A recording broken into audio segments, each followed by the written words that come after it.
Un espectacular incendio en un coche. Un coche incendiado que pudiera arder de aquella manera. Un cuerpo desfigurado por el fuego. No se distinguían las piernas ni la cabeza. Una siniestra y demente conspiración. Era brillante en su simplicidad. Se inspiraron en las series de CSI, Ley y Orden. Y un misterio tan grande como Texas. Es el caso más extraño en el que haya trabajado jamás. A continuación, un nuevo episodio de esta serie. Vivo o muerto. Son las 5:34 de la mañana del 18 de junio de 2004 y la policía en las afueras de Burnett, Texas, recibe una llamada al 911. Dado de van el número 1, ¿tiene usted una emergencia? Sí, señorita, hay un coche que se ha salido de la carretera, ha caído por un terraplén muy profundo y se ha incendiado. No podemos bajar hasta allí para ver si hay alguien dentro. ¿Seguro que es un vehículo? Sí, lo estoy viendo envuelto en llamas ahora mismo. Se distingue claramente que es un coche. El cuerpo de bomberos local y la FICO acuden a la llamada. Cuando llegué, los bomberos de dos cuerpos de voluntarios distintos estaban todavía allí. Y el vehículo todavía ardía. Habían sacado todas las mangueras y las habían conectado para poder bajar por la empinada pendiente y apagar el fuego. El vehículo estaba al fondo de un barranco, a unos 10 metros de profundidad. Cuando los bomberos consiguen apagar el fuego, descubren los restos calcinados del conductor. En apariencia se había producido un terrible accidente de tráfico en el que había ardido el conductor con el resultado de una víctima mortal. Empecé a reconstruir el accidente desde el lugar donde el coche se había salido de la carretera, pero al parecer o bien habían empujado el coche o había rodado lentamente hacia el abismo, puesto que no había huellas de patinado en la zona. De repente, una mujer llamada Lori Daniel se acerca a los agentes de policía y les dice que cree que la víctima es su hijo Clayton, de 23 años. Estaba llorando y me dijo que su hijo tenía previsto acercarse a su casa para traerle unas cosas y que tenía miedo de que estuviera involucrado en el accidente. Lori Daniels explica que iba de camino a casa de Clayton cuando ha visto el fuego y ha reconocido el coche de su hijo. Cuenta a la policía que Clayton y su mujer Molly viven cerca de él. El cabo Talamántez llama a casa de Molly, quien confirma que Clayton está en el coche para ir a casa de su madre. Talamántez le pregunta qué llevaba puesto su marido. Me dijo que llevaba una gorra Harley Davidson. Creo que siempre la llevaba puesta. Y yo intenté localizar todo lo que me dijo en el vehículo. Tras sacarlo del barranco, llevan el coche a un depósito de chatarra. Janine Meider, jefe estatal de bomberos, acude para inspeccionar los restos calcinados del automóvil. Inspeccioné el motor y descarté cualquier fuente accidental. Meider sabe que casi todos los incendios en los se inician en el compartimento del motor. En cambio, este parece haberse iniciado en el asiento del conductor. Las marcas del fuego en el capó indicaban que el fuego había penetrado a través de la pared cortafuegos desde el asiento del conductor hasta el compartimento del motor. Muestras del asiento calcinado se envían al laboratorio policial del estado para ser analizado por los expertos en incendios provocados. Los investigadores deciden regresar al escenario del fuego y buscar más pistas. A primera vista no parecía un lugar donde se pudiera perder fácilmente el control del coche y salirse de la calzada. No había huellas de neumáticos en la carretera y el coche había aplastado la vegetación desde lo alto del precipicio hasta el fondo. Y la vegetación no se había incendiado. Todo ello me dio a entender que el coche había rodado pendiente abajo a poca velocidad y se había incendiado al llegar abajo.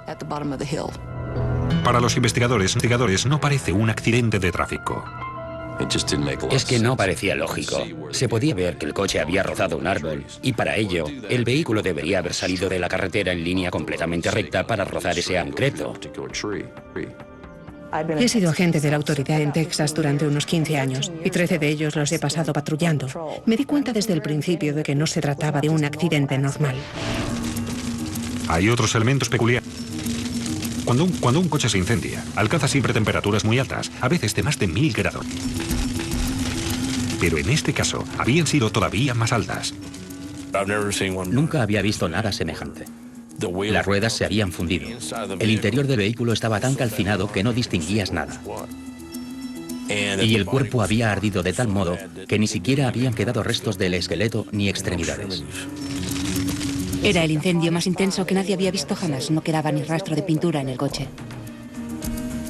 Dentro del coche había cantidad de libros de bolsillo que alimentaron el fuego. Incluso sin ningún elemento extra. Un coche normal contiene ya de por sí unos 230 kilos de material inflamable, contando los asientos. Con todas las ventanas y el techo corredizo abiertos, el fuego ganó rápidamente fuerza. Es el efecto chimenea. En cuanto se inicia el fuego, las llamas aspiran el aire, con lo que a su vez aumenta la rapidez del incendio. Los restos del vehículo se envían al laboratorio de incendios provocados del estado de Texas para su análisis. Era muy extraño. Un incendio realmente intenso, por lo que cundió la sospecha de que se hubiera empleado algún líquido inflamable. Los criminalistas del laboratorio hacen pruebas con los restos del vehículo y pronto se pone de manifiesto que se empleó algún tipo de acelerante para iniciar el incendio.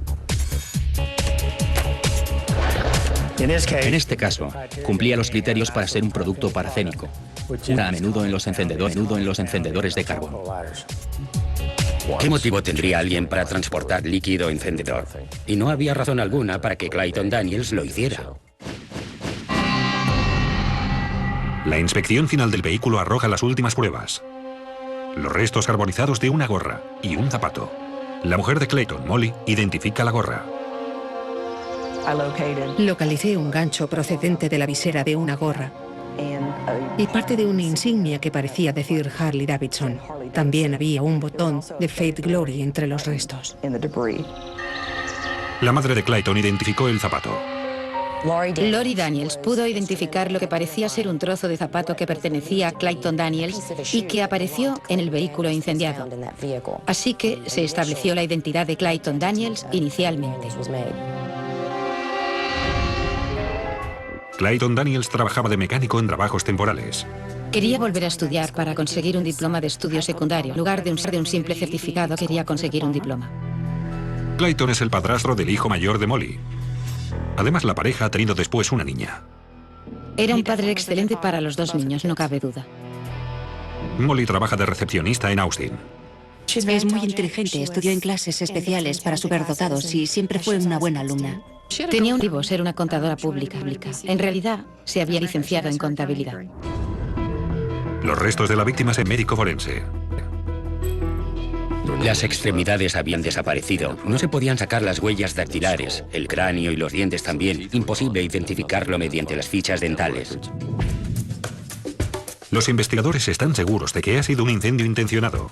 La cuestión es, ¿quién lo ha hecho y por qué? Deciden visitar a la mujer de la víctima, Molly Daniels.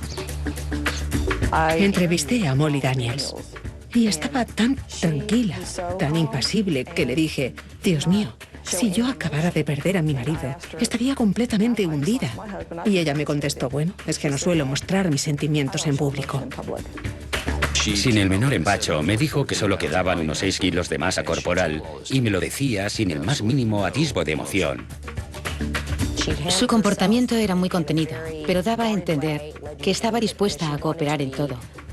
Sin embargo, hizo muchas más preguntas sobre los detalles del accidente y de lo que aparentemente había ocurrido en el coche, sobre el estado en que estaba su esposo y lo que le había pasado.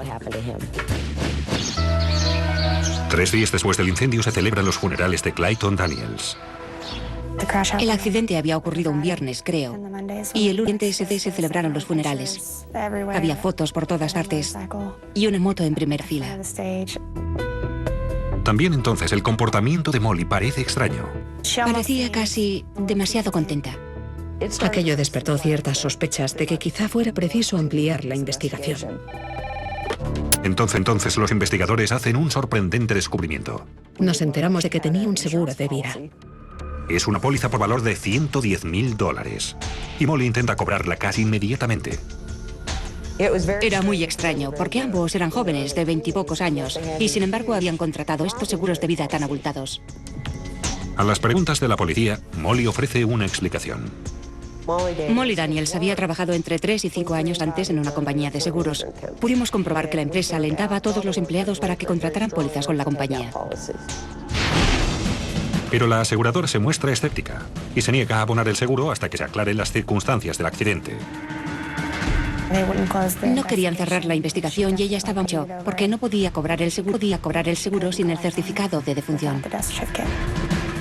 Hablamos de la posibilidad de que Molly Daniels hubiera asesinado a su marido para cobrar el dinero del seguro. Empezamos a preguntarnos si no se trataba de un fraude al seguro, un asesinato o algo que involucrara todavía más delitos. Cuando los investigadores empiezan a profundizar en el caso, encuentran ciertos hechos alarmantes en el pasado de Clayton. Y la autopsia pronto dará un giro increíble a este caso ya de por sí tan extraño. Cuando policía en el fatal incendio de un coche cerca de Burnett, Texas, más sospechoso parece. El acto intencionado, y la policía científica puede demostrar que el intenso fuego estuvo alimentado por un acelerante, un líquido encendedor para carbón. La prensa local empieza a interesarse en eso. Sabía que pasaba algo raro, algo fuera de lo normal. Había olvidado un par de preguntas y volví a llamar a la operadora que había recibido la llamada de socorro. Y cuando ella me dijo que ya no podía hablar con nadie de aquel caso, enseguida se me dispararon las alarmas. La muerte de Clayton Daniels se convierte en una impactante noticia en la pequeña localidad. Burnett es una pequeña comunidad de unos 3.000 habitantes. Es una localidad rural. Gente mayor. Economía basada en la agricultura. Mientras los investigadores esperan los resultados de la autopsia, se dedican a recabar más información sobre Clayton Daniels. Y descubren que tiene muchos enemigos. Era adicto a las drogas, tenía malas pulgas y se metía a menudo en peleas. No muchos tenían algo bueno que decir de él, ni siquiera sus propios amigos. El capitán de la policía de Burnett, Paul Nelson, conocía demasiado bien a Clayton. Clayton tenía fama de estar siempre bebiendo y de juerga durante su juventud y en el instituto. La policía le había detenido muchas veces porque siempre conducía demasiado rápido. Descubren también que Clayton Daniels tiene antecedentes delictivos todavía más graves. Un año antes del incendio del coche, Clayton se había declarado culpable de agredir sexualmente a su prima. Su prima la había delatado. Era una chica adolescente y aquello había sucedido cuando todavía era más pequeña. Causó gran indignación cuando se supo que la había agredido sexualmente. Por supuesto, contrató a un abogado y en algún momento, mientras el caso seguía el procedimiento jurídico, se llegó a un acuerdo para que el señor Daniels, el acusado, se declarara culpable. Estaba sometido a una intensa vigilancia y quedaría registrado como delincuente sexual para el resto de su vida. Los detectives se preguntan si la muerte de Clayton puede estar relacionada de algún modo con aquel delito sexual. Empezamos a barajar todo tipo de hipótesis. Una de ellas era que como Clayton Daniels era un delincuente sexual convicto, la familia de la niña podía haberse vengado así, matándole y quemando su cuerpo. También estaba la teoría de que su condena había sido demasiado leve y quizá los familiares de la niña se tomaron la justicia en sus propias manos y habían acabado con él. O incluso otra posibilidad. ¿Sería su turbio pasado que había finalmente acabado con él? Se sabía que Clayton había estado con conocidos camellos de la ciudad de Burnett. Había ciertas conexiones entre Clyde y algunos traficantes de drogas. Rumores sobre su consumo de metanfetamina. Incluso se decía que quizá estaba implicado en la elaboración de esa droga. ¿Estaría transportando material con este fin cuando se produjo el accidente? Una de las teorías fue que estaba consumiendo la metanfetamina en lugar de venderla, que se la quedaba para su propio consumo, y por eso sus contactos se habían enfadado con él porque no les pagaba su coste. Mientras tanto, Molly, la viuda de Clayton, también está llamando la atención. Los colegas de Molly quedaron muy sorprendidos cuando descubrieron que ya salía con otro hombre. Yo no quería juzgarla por eso, ni decirle que era demasiado pronto o que estaba mal, pero sí, creo que era muy pronto. Su nuevo novio se llama Jake Gregg, y nadie sabe gran cosa de él. Molly lo lleva con mucho secreto, y Jake no se muestra en público. Empecé a extrañarme de que nos ocultara tanto a ese tal Jake. Después de todo, soy su hermana. La gente empieza a hablar. ¿Estará Jake involucrado en la muerte de Clayton? ¿Podría tratarse de una especie de triángulo amoroso mortal? Finalmente, cuando llega el resultado de las pruebas del ADN, el caso entrará en una nueva dimensión, literalmente increíble. Solo un mes después de que los restos calcinados de Clayton Daniels aparezcan en el sospechoso incendio de su coche, su mujer, Molly Daniels, empieza a salir con un nuevo y misterioso novio llamado Jake. Solo había pasado un mes desde el accidente y ya tenía otro hombre en su vida. Los investigadores me hicieron ver que estaban interesados en un tal Jacob Gregg. Investigamos a esa persona, pero encontramos muy pocos datos.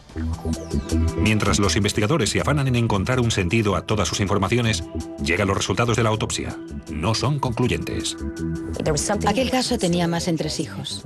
No se trataba tan solo de una persona fallecida en un terrible accidente de tráfico, porque el informe del forense daba la causa de la muerte como desconocida. Los investigadores solicitan más pruebas. Casos como este. El protocolo del estado de Texas recomienda los análisis de ADN. Y análisis del ADN para asegurarme de que era Clayton Daniels. Hablé con su madre, Lori, y ella accedió a que se realizaran estas pruebas. La mujer de Clayton, Molly Daniels, también acepta. No recibirá el dinero del seguro hasta que pueda demostrarse sin lugar a dudas que el cadáver del coche es el de su marido. En lenguaje más accesible, el ADN es una especie de enciclopedia. Es la matriz de toda la información que determina lo que somos. El laboratorio del ADN del Centro de Identificación Humana de la Universidad del Norte de Texas compara una muestra facilitada por la madre de Clayton Daniels con los restos calcinados del cadáver. Una tarea muy laboriosa debido al deteriorado estado de dichos restos. La obtención de una muestra viable para analizar el ADN de los restos calcinados no fue nada agradable. Tuvimos que utilizar una sierra de arco para desprender una muestra del hueso de la cadera. Pareció que era una buena muestra, pero el laboratorio tenía que confirmarlo. Nos enviaron un fragmento del hueso de la cadera, así como una muestra de tejido muscular muy calcinado. Estaban tan deteriorados que tuvimos que repetir el procedimiento varias veces, volver a extraer y obtener muestras con las que pudiéramos obtener información genética clara y decisiva para las comparaciones. Se compara el diseño de ambas muestras y determinamos si coinciden o no, si puede tratarse del hijo de la donante. A fin de cuentas, todo depende de la pericia de los técnicos. Es un proceso muy visual. ¿Coinciden o no coinciden? Y en este caso, no coinciden. Me llamó para decirme que ya tenían los resultados de la prueba del ADN. Me levanté de mi asiento, me dijo, no es Clayton. Y mi reacción fue, caray, ¿de veras? Primero, los investigadores están asombrados. Luego, conmocionados. Me dijo que eran los restos de una mujer. Dijo, es una mujer. Y yo grité. Esas cosas pueden pasar en ciudades grandes como Nueva York o Washington, por ejemplo, no en una comunidad rural. Había empezado como un coche incendiado, pero era ya un caso de fraude y posible asesinato. Los investigadores deciden mantener en secreto el resultado de los análisis del ADN. Luego empiezan a profundizar. La primera pregunta era, ¿quién es la víctima? Los necesitan hablar urgentemente con Clayton Daniels y Jake Gregg. Pero Clayton ha desaparecido para evitar las preguntas sobre el cuerpo calcinado de la mujer que ha aparecido en su coche. Y Jake Gregg es un hombre muy difícil de encontrar.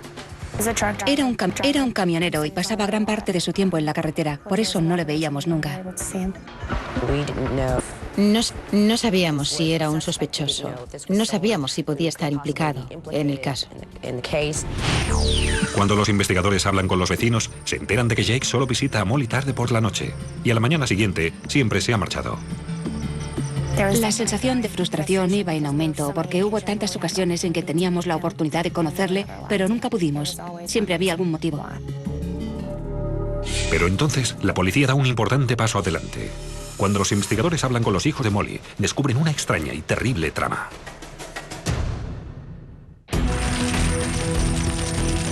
El fatal accidente con un coche incendiado en las afueras de Burnett, Texas, se ha convertido en un misterio. El cuerpo calcinado encontrado en el vehículo no corresponde a la supuesta víctima, Clayton Daniels, sino a una mujer sin identificar. Clayton ha desaparecido. Su mujer Molly tiene un nuevo y misterioso novio. En su búsqueda de respuestas, los investigadores hablan con los hijos de corta edad de Molly. Cuando Molly presentó a su nuevo novio, Jake, a sus hijos, el mayor, Caleb, se sintió muy confuso. No entendía nada porque el nuevo novio de su madre era igual que papá. Pero ellos le decían que no es papá, papá ha muerto. Solo era moreno. Era lo único distinto. Por lo demás se parecía mucho a Clayton Daniels, pero tenía el pelo muy negro.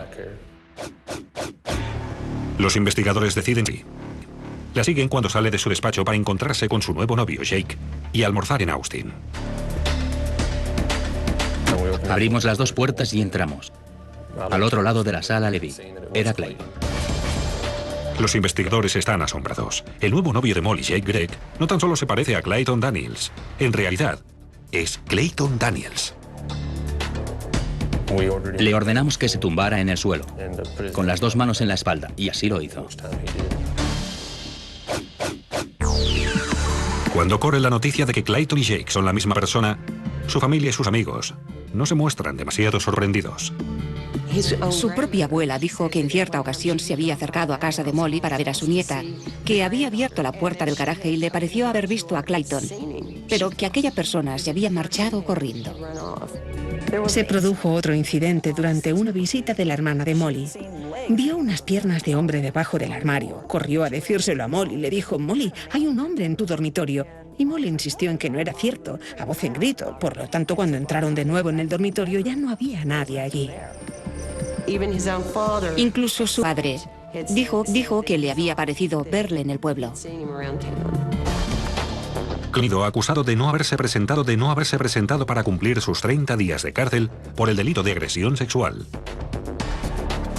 Molly también es detenida y acusada de cobijar a un fugitivo. Su madre se encarga de los niños. Sonó el móvil y era el Ranger de Texas. Me preguntó quién era y luego me dijo: mire, siento mucho tener que decirle eso, señora Lietzke, pero Molly y Clyde han sido detenidos y están en la cárcel. Yo pregunté entonces por los niños y me dijo que estaban en casa de la canguro y que la canguro quería que fuera a buscarles. Armada con una orden de registro, policía registra la casa de Molly. Allí, los investigadores descubren mensajes de texto cambiados por la pareja. El registro pronto revela que Molly ha sido el cerebro detrás de una complicada estafa. Había una carpeta marcada México que contenía un listado de todo lo que debían hacer antes de marchar a México. Molly había obtenido un certificado de nacimiento a nombre de Jake, un certificado de estudios secundarios y una sentencia de divorcio en California para que Jake pudiera establecer su nueva identidad. También estaban varios nombres de cirujanos plásticos. Al parecer tenían previsto someterse a cirugía plástica en México. Clayton iba a arreglar la atadura y Molly quería una liposucción abdominal. Los investigadores también encuentran pruebas de su implicación en el incendio del coche. Localizamos líquidos encendedores de carbón. Había 2 botellas de 2 marcas distintas. Me las llevé a ambas al laboratorio y el contenido de una de ellas encajaba con los restos encontrados en el coche. Los investigadores están ya seguros de que Clayton y Molly provocaron el incendio en el coche para estafar al seguro. Investigan las llamadas realizadas desde sus móviles, lo que les permite reconstruir la vida de fugitivo de Clayton. No salía durante el día y al parecer funcionó durante un tiempo. También tenía una identidad de Texas bajo su nuevo nombre. Durante un tiempo, Clayton estuvo en Abilene y consiguió trabajo en un puesto de venta de fruta. Tuvo un trabajo durante un tiempo, pero no le duró. Creo que acabó mal. Finalmente, Clayton no pudo mantenerse alejado y tuvo que regresar a casa de Molly. Tenía que regresar. No podían pasar el uno sin el otro. Pero falta por esclarecer una acuciante cuestión. ¿Eran Clayton y Molly capaces de cometer un asesinato? No había muchas opciones, necesitaban un cadáver. Queríamos descubrir la identidad de la víctima y dimos por supuesto que habían asesinado a alguien. Ni Clayton ni Molly aceptan hablar con las autoridades. Pero cuando finalmente Clayton se confiesa a un compañero de celda, los detectives sabrán la extraña verdad. Los investigadores saben ahora que Clayton y Molly han simulado la muerte de Clayton en el incendio de su coche. Tenían planeado cobrar su seguro de vida y empezar una nueva vida en México. Para los investigadores solo queda una cuestión pendiente. ¿De dónde habían sacado el cadáver que apareció en el coche? Clayton le dijo a un compañero de celda que no había asesinado a nadie, solo había exhumado un cadáver. Y el compañero de celda se lo dijo a la policía. ¿Pero de quién era el cadáver? Janine Meider, adjunta del jefe estatal de bomberos, decide hablar con Molly de mujer a mujer. Le pregunté, Molly, ¿no te dijo nada Clayton? Ella contestó que no. Yo le dije que me costaba creer que como mujer que era no le hubiera hecho más preguntas. Y ella me dijo que lo único que Clayton le había dicho era que la tumba estaba en una carretera secundaria entre Burnett y Lambasas, cerca de una especie de instalación. Después de la entrevista hablé con el agente Talamantez y le di esta información. Talamantez se dirigió a un cementerio rural de los alrededores en busca de cualquier indicio de que se hubiera violado una tumba, pero no encontró nada. Intenté acordarme de dónde había otro cementerio y recordé haber trabajado en un accidente. Una mujer se había salido de la carretera cerca del gasoducto principal. Es una subestación de red de gas natural en una carretera secundaria al norte de Burnett. Y recordé que allí había un cementerio. El cementerio de Pebble Mound está en una zona muy remota, perfecta para desenterrar un cuerpo en la noche sin que nadie lo advierta. En cuanto bajé del coche y miré en el interior del cementerio, vi que el sepulcro justo a la derecha había sido manipulado. Todas las demás tumbas a su alrededor estaban intactas y cuidadas, pero esta parecía haber sido excavada y vuelta a rellenar. Y como había llovido, la tierra se había hundido un poco. Talamantez llama inmediatamente por radio a la adjunta del jefe estatal de bomberos, Janine Mather, que acude al cementerio. Miramos el sepulcro, nos miramos el uno al otro y asentimos. De aquí habían sacado el cadáver. El nombre en la lápida es el de Charlotte Davis. Observé que la lápida era todavía provisional y llevaba el nombre de la funeraria. Así pude obtener información sobre la identidad de Charlotte y sus familiares casi inmediatamente. De no haber sido por la lápida provisional, hubiera tardado semanas seguramente en obtener esta información. Charlotte Davis tenía 81 años, iba en silla de ruedas y sufría varios tipos de discapacidades, tanto físicas como mentales. Estaba considerada como una persona muy amable. Al investigar el pasado de Charlotte Davis, la policía descubre que había tenido una vida muy dura. Al parecer, la mala suerte le había seguido incluso hasta la tumba. Era una anciana que había tenido una vida muy dura. Había vivido en un psiquiátrico cuando era más joven y en sus últimos años se había trasladado a una residencia especial en Burnett. Para estar seguros, los investigadores tienen que exhumar el ataúd de Charlotte. En cuanto salió a la luz el ataúd, pudimos ver identidad de marcas de haber sido forzado, y al sacarlo de la tumba y abrirlo, lo único que contenía era una almohada. Estaba vacío. El incidente se comunica a los familiares y amigos de Charlotte. Fui a la residencia para comunicarles lo que creíamos que había sucedido. Fue una de las cosas más difíciles que he tenido que hacer en toda mi carrera. Decirle a alguien, creo que su ser querido ha sido exhumado y ha servido para cometer un delito. Al hablar con los amigos y familiares de Charlotte, los investigadores descubren un giro irónico y trágico de la historia. Las dos señoras con las que hablé insistieron mucho en que Charlotte tenía mucho miedo de ser víctima de un incendio. Me lo contaron llorando a mares y yo lloraba con ellas. Lo más irónico es, pues, que esos criminales la sacaron de su tumba sin ningún tipo de respeto. La metieron en un coche y la incineraron de la forma más brutal. Sucedió exactamente lo que tanto ha temido.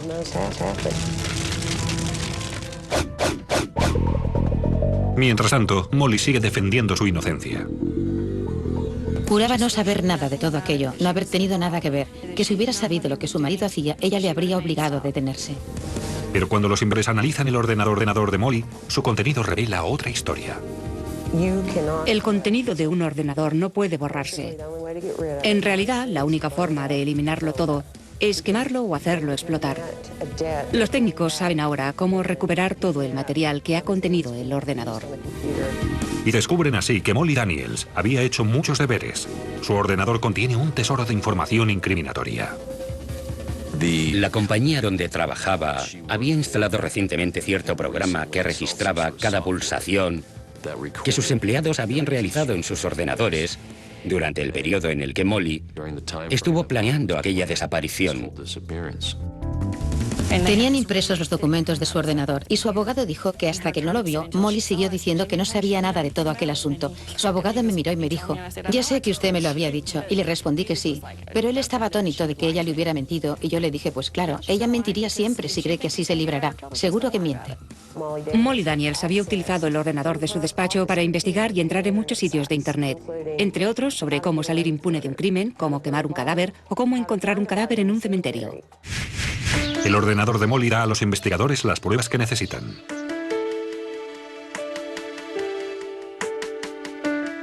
Mientras los restos de Charlotte Davis vuelven a enterrarse en el cementerio, los investigadores preparan su argumentación.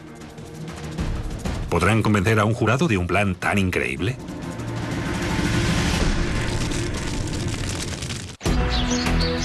Con Molly y Clayton detenidos, los investigadores pueden respirar aliviados y reflexionar sobre lo cerca que estuvo la pareja de salir airosa con su plan.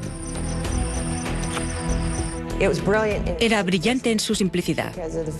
Al utilizar un cadáver, su montaje era plausible y casi consiguieron culminarlo con éxito. Tenían previsto marchar de Texas hacia México al cabo de 2 semanas. Solo quedan pendientes unas cuantas preguntas. ¿Por qué Charlotte Davis?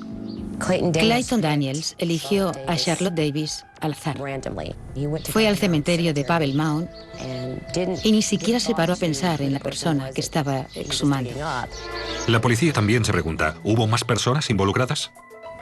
¿Cómo pudieron 2 personas excavar ellas solas la tumba, sacar el ataúd, extraer el cadáver, volver a meter el ataúd y cubrirlo de tierra? Parecía una tarea demasiado importante para tan solo 2 personas.